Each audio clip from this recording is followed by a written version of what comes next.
Hello, কেমন আছেন সবাই? ভ্যারাইটি অফ লাইফ থেকে আমি মুনমুন আপনাদের সাথে অনেক দিন পরে সবাইকে ভালোবাসা শুভেচ্ছা জানিয়ে শুরু করছি। এখানে কাতল মাছ নিয়ে নিয়েছি কয়েক পিস। আজকে সর্ষে কাতলা রান্না করব। তো তার আগে মাছটাকে ভালো মতো ধুয়ে রেখেছি লেবু দিয়ে, হলুদ, মরিচের গুঁড়ো, লবণ আর সামান্য একটু তেল দিয়ে মাছটাকে মেখে রেখেছি। এখন যেই পর্যায়ে যাব সেটা হচ্ছে মাছটাকে আগে ভালো মতো ভেজে নেব। কড়াই তেলটা গরম হয়ে গেছে, তো এক এক করে মাছগুলো ভেজে নেব।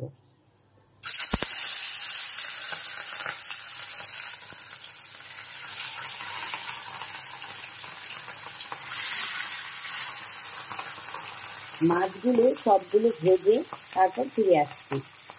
মাছগুলোকে একটু লাল লাল করে ভাজবো, না হলে ভালো লাগবে না খেতে।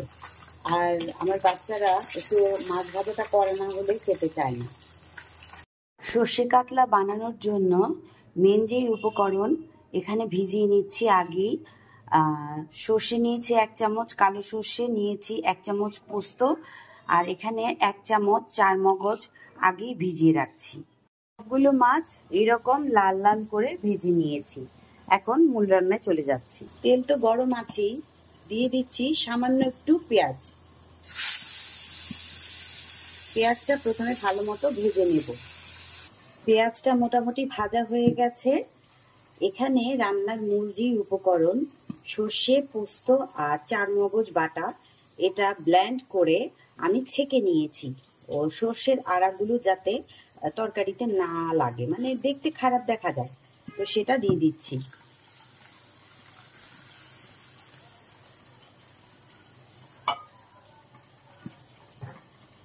দিয়ে দিচ্ছি পরিমাণ মতো রঙের জন্য হলুদ। আর অবশ্যই আমি ঝালটা চেক করে নেব, কারণ সর্ষেটা ব্লেন্ড করার সময় অনেকটা মরিচ দিয়েছি, তাই একটু দেখে নেব, কারণ বাচ্চারা খাবে সেই পরিমাণে। লবণও দিয়েছি ব্লেন্ড করার সময়, তো সব কিছু চেক করে দেব। মনে হচ্ছে আর গরম জল লাগবে না, এটা ফুটে উঠলেই মাছটা ঝোলের মধ্যে দিয়ে দেওয়া যাবে। তো এটা ফুটে উঠুক, তারপর বাকি রান্নায় আসছি।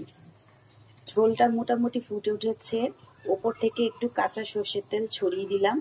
এখন এক এক করে মাছগুলো বিছিয়ে দেব। এক এক করে মাছগুলো বিছিয়ে দিচ্ছি।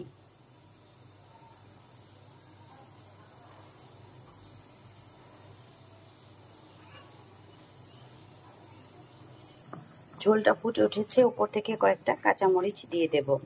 আমি লবণ টেস্ট করেছি, লবণটা ঠিক আছে, আর লবণ লাগবে না। আর একটু মাছের সাথে ঝোলটা ফুটে উঠুক, তারপর সার্ভ করব। ঝোল ফুটে উঠেছে, আমি মাছটা সার্ভ করে নিচ্ছি।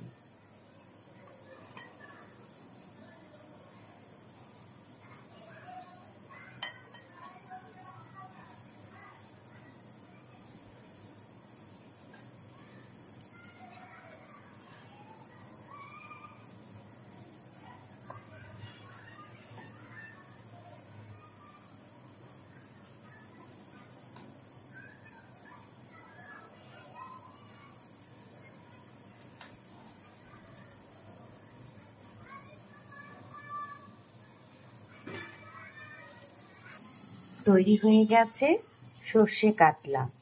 কি কেমন লাগছে দেখতে? অনেক লোভনীয় লাগছে না?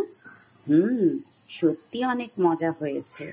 তাই তো আজকে তোমাদের সাথে রেসিপিটা শেয়ার করলাম, যাতে তোমরাও বানিয়ে খেতে পারো। আর আমার রেসিপিগুলি যদি ভালো লাগে, আমাকে লাইক, কমেন্ট, শেয়ার করে, ফলো করে আমার পাশে থাকবে। আর সবাইকে অনেক ধন্যবাদ।